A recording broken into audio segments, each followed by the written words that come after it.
सबसे पहले तो आपको और आपके दर्शकों को राम राम। आज की जो रेड है इसमें बड़ा तमाशा सा हुआ, समझ में नहीं आया। यहाँ रेड वाले आए हुए थे, जो यहाँ के एफपीओ के जो ऑनर हैं वो चंडीगढ़ गए हुए थे। वो चंडीगढ़ गए हुए थे, परमिशन की बात थी, परमिशन उनके पास है।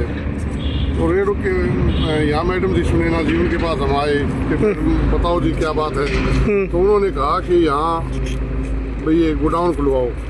तो हमने यहाँ करीब लोगों से बात करी, भाई इसका ओनर जो है उसके करीब जाके बात करो। तो चाबी उनके घर में थी, हमने 10 मिनट में चाबी लाके गोडाउन खुलवा दिया। गोडाउन में लगभग 2-2.5 हज़ार क्विंटल के लगभग। तो भाई अंदाजा तो हमें तो यही है, और किसानों की है सारी फसल। किसान यहाँ 220 किसानों ने एफपीओ बनवा रखे हैं। तो सभी किसानों की गेहूँ है और एफपीओ पास है। तो इसलिए दूर दूर अनाज मंडी हैं, सरकार से मदद मांगी उन्होंने कि भाई यहाँ जो है करीब उप केंद्र दिया जाए। और लेटर भी जो है मार्केट कमेटी के सेक्रेटरी का लिखा हुआ है जो हम आपको दे रहे हैं। और इस के ऊपर वहाँ से जो मुकेश जी आहूजा है उन्होंने भी वहाँ हमारे रूबरू ये कहा था कि आपका एफपीओ पास है, वहाँ आप खरीद परचेज कर सकते हो। पता नहीं इसमें कोई त्रुटि है, उसके बारे में तो मैं नहीं जानता। मेरे को तो ये पता है कि जय जवान जो है यहाँ की जो फर्म है उन्होंने उनका काम सही है और दुरुस्त है।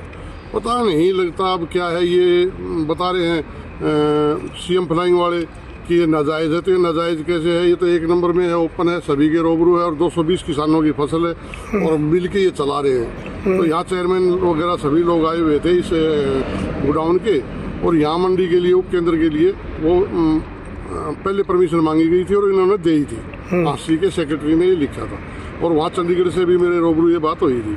इतना मुझे ज्ञान है। और यहाँ एसडीएम साहब आए, उन्होंने बहुत अच्छा कोऑपरेट किया। एसडीएम का व्यवहार बहुत ही कुशल था और फ्लाइंग में व्यवहार थोड़ा अच्छा नहीं लगा, क्योंकि इतना लंबा टाइम लगने की बात ही नहीं थी। यहाँ बड़ा तमाशा सा हुआ, बड़ी बातें चली। इसके लिए तमाशा शब्द के लिए बल्कि उन्होंने ये भी कहा भाई सॉरी कहनी है, मैंने सॉरी भी कह दिया। फिर बात यह है कि सर वही हुआ ना जो काम था एसडीएम साहब के आते ही वो आधा घंटा 1 घंटा में निमट गया। वो सवेरे से क्यों नहीं निमट रहा था? क्योंकि वो तो उनके पास ही था। 2-4 घंटे वो वैसे बैठे रहे, भाई चेक दे दो, चेक दे दिया। अब हर बात तो ग्रामीण तो नहीं जानता। तो ये हमारी खाप के 24 गांव हैं, दूर दूर हैं, शहर से काफ़ी दूर हैं। तो इनको तकलीफ होती है, इनकी परेशानी के लिए अगर कोई आगे ना आए तो बात नहीं बनेगी, आगे आना पड़ेगा।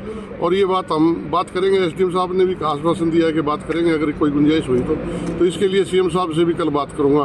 कल सीएम साहब का प्रोग्राम है जींद में और मेरी भी हाजिरी है, वहाँ तो बात करेंगे। भाई किसी गरीब आदमी को नुकसान ज़्यादा है वो गलत ना हो। क्या उधर रखते हैं सर खाप में? मैं खाप का प्रधान हूँ सर। कौन सी खाप का? सर्व जातियों की खाप है। Thank you sir. ये माननीय मुख्यमंत्री फ्लाइंग स्क्वाड की आज यहाँ पे बाटला रोड स्थित ये जो गोदाम है इस पे रेड की गई थी। तो मैडम सुनैना जी यहाँ उपस्थित हैं। तो यहाँ पर गेहूँ जो है वो ना तो ये परचेज सेंटर है ना ये मंडी है, तो इलीगली गेहूँ यहाँ स्टोर किया हुआ था। इनकी पर्चियों से मिलान किया गया है और 2% मार्केट फीस और 2% HRDF फीस प्लस 25% जुर्माना, दोनों पर ये जुर्माना लगाया गया है। और मार्केट फ़ीस की जो चोरी और मैं कहूँगा कि जो मार्केट फ़ीस बचाई गई थी और HRDF फीस जो बचाई गई थी उसकी भरपाई कर ली गई है, प्लस जुर्माना वसूल कर लिया गया है। 2 चेक सेक्रेटरी अमित रोहिला जी यहाँ पे हैं मार्केट कमेटी के, उन्होंने रिसीव कर लिए हैं। श्री जगदीप जी, नरेश जी से रिसीव कर लिए हैं, जो बाटला के निवासी हैं। और पूरी कार्रवाई कंप्लीट कर ली गई है। तहसीलदार यहाँ पे एज ड्यूटी मजिस्ट्रेट उपस्थित हैं, श्री दयाचंद जी उपस्थित हैं और मैडम सुनैना जी की पूरी टीम उपस्थित है सीएम फ्लाइंग स्क्वाड की, और सभी ने कोऑपरेट किया है। मैं सबका धन्यवाद करता हूँ। सर किसानों का आरोप है कि इनके पास परमिशन थी, उन्होंने दिखाने की कोशिश भी की है। अभी तो आप साइट पे ही खड़े हैं, देख लीजिए अगर कोई परमिशन है तो। सर किसानों का ये कहना है कि उन्होंने एफपीओ बना रखा है, करीब 300 किसान उसके मेंबर हैं जी। वो हांसी गेहूँ लेके जाते, दूर पड़ता है, सिसाई भी दूर पड़ता है, इसलिए वो यहाँ पर नज़दीक पड़ता है, वो यहाँ डाल देते हैं। सिंपल सी बात है, ना तो ये जहाँ भाटला में इस अवैध गोदाम में जहाँ हम खड़े हैं ये ना तो परचेज सेंटर है, ना ये मंडी है, और एपीएमसी एक्ट है, बाकायदा कानून है जिसके द्वारा गेहूं की परचेज संचालित होती है। मेरी फसल मेरा ब्यौरा पोर्टल भी है। और इस तरीके से कोई भी जीन्स, कोई भी जो फसल होती है, कोई भी चाहे गेहूं हो, धान हो, इस तरह अवैध रूप से स्टोर नहीं किया जा सकता। इससे मार्केट फीस की, HRDF फीस की चोरी होती है। और पूरी अमाउंट मैं आपको बता देता हूँ कितनी है जी अमाउंट? 7,21,700 रुपये। 7,21,700 रुपये आज हरियाणा सरकार के खाते में आए हैं, जो कि अवैध रूप से अगर यहाँ रेड नहीं होती और ये नहीं पता लगता और आज की कार्रवाई ना होती तो ये 7,21,700 रुपये हरियाणा सरकार के खजाने में न आ पाते। टोटल कितनी गेहूं का अनुमान लगाया गया सर? 5950 क्विंटल गेहूँ यहाँ पर स्टोर पाई गई है। सर किसानों का एक और कहना है कि यहाँ पर है ना जो गेहूं है वो उनका खुद का है भी, क्योंकि मेंबर है। ये सारी बातें आपके सामने हैं, जिन्होंने गेहूं स्टोर करवाई है वो आपके सामने मौजूद हैं। ऐसी कोई बात नहीं, इन्होंने खुद लिखित में सब कबूल किया है। ये रिटर्न है, आप इसको जूम भी कर सकते हो, ये इनके बयान हैं।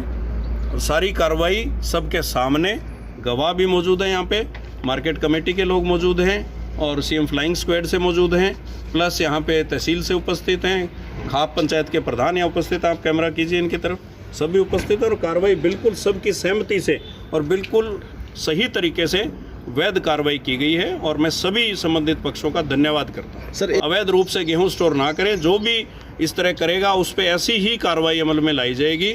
हरियाणा सरकार की बहुत क्लियर कट पॉलिसी है और जीरो टॉलरेंस है। सर एक और है कि मार्केट कमेटी की ओर से अभी 15 अप्रैल को लेटर लिखा गया है जी इसी के बारे में जी कि उनको खरीद और उठान को लेकर अनुमति पत्र लिखा गया है मुख्य प्रशासक को। ऐसा कोई अनुमति या कोई यहाँ के परचेज सेंटर का कोई लेटर या कोई लाइसेंस कोई भी ना दिखा पाए हैं। मैं अब भी कह रहा हूँ, आप लोग यहाँ मौजूद है, अगर कोई है तो दिखा दें। बिल्कुल नहीं है, ये इन्होंने कबूल किया है और इस बात पे कोई चर्चा करना बेमानी है। धन्यवाद।